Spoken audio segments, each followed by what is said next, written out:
Hai, Assalamualaikum warahmatullahi wabarakatuh. Jumpa lagi dengan Pak Heri.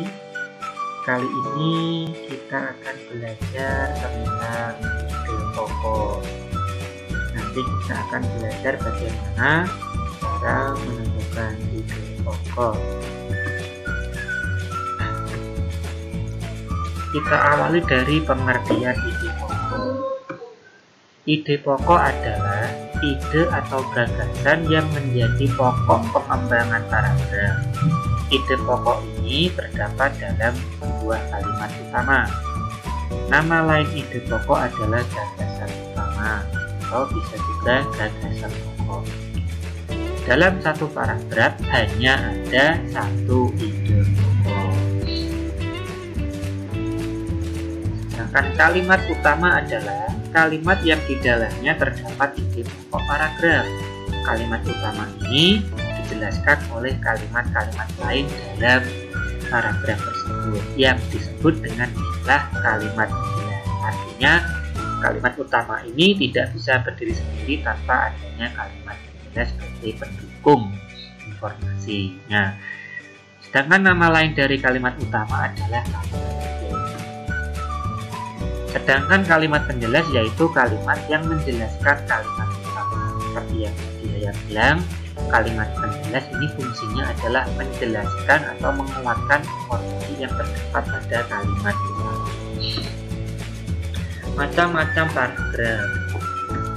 Paragraf pertama yaitu paragraf deduktif, yang artinya adalah paragraf yang dimulai dengan mengemukakan persoalan pokok atau kalimat topik, kemudian diikuti dengan kalimat-kalimat penjelas.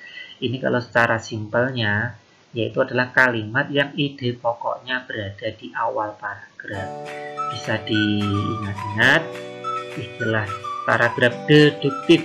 De ini artinya depan. Jadi kalau kamu menemukan soal paragraf deduktif adalah paragraf yang ide pokoknya selalu di awal paragraf. Berikutnya adalah paragraf induktif, yaitu adalah paragraf yang dimulai dengan mengemukakan penjelasan-penjelasan, kemudian diakhiri dengan kalimat topik. Ini kebalikannya. Kalau deduktif tadi adalah kalimat yang ide pokoknya berada di awal paragraf, sedangkan induktif ini adalah paragraf yang ide pokoknya di akhir paragraf. Biasanya pertama diisi dengan penjelasan-penjelasan, kemudian diakhiri dengan topik atau ide pokoknya. Biasanya sebelum kata ide pokok itu ada kata-kata kunci, bisa jadi yakni itulah ciri-cirinya yang bisa kita ingat atau yang bisa kita terapkan jika ada sebuah soal. Berikutnya adalah paragraf campuran, yaitu adalah paragraf yang dimulai dengan mengemukakan persoalan pokok atau kalimat topik, kemudian diikuti kalimat penjelas dan diakhiri dengan kalimat topik. Ini artinya paragrafnya atau ide pokoknya tidak nampak di awal atau di akhir. Jadi kita perlu membaca atau memahami secara cermat. Kita akan menggabungkan kalimat-kalimat pokok dalam paragraf tersebut.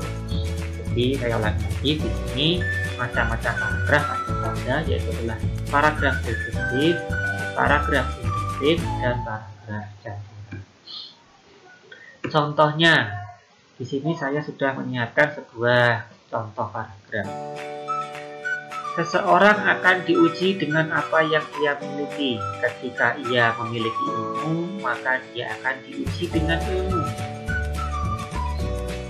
Sejauh mana ilmu itu bermanfaat. Ketika seorang mempunyai harta, maka dia akan diuji dengan sejauh mana ia mampu mendistribusikan hartanya kepada orang lain. Dalam contoh paragraf di atas adalah kalimat utama adalah seseorang diuji dengan apa yang ia miliki. Di sini sudah saya sampaikan sehingga kalian bisa melihat. Artinya ini adalah contoh paragraf deduktif karena kalimat utamanya berada di awal paragraf. kalimat ini tidak bisa diartikan apabila tidak ada kalimat penjelas yang ada di bawahnya. Selanjutnya, untuk menentukan ide pokoknya, dari kalimat utama itu kita ringkas, kita ambil pokok kata yang menjadi intisari dari sebuah kalimat itu.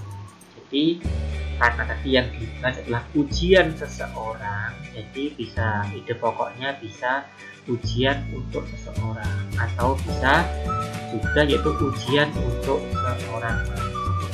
Jadi pertama, tentukan kalimat utamanya.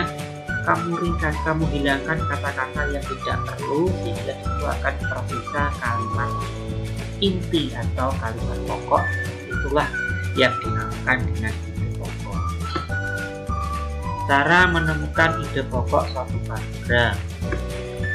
Adapun cara untuk menemukan ide pokok suatu paragraf, yaitu yang pertama adalah membaca dari keseluruhan teks bacaan. Artinya kalian harus baca, benar-benar membaca apa yang terdapat dalam teks bacaan tersebut.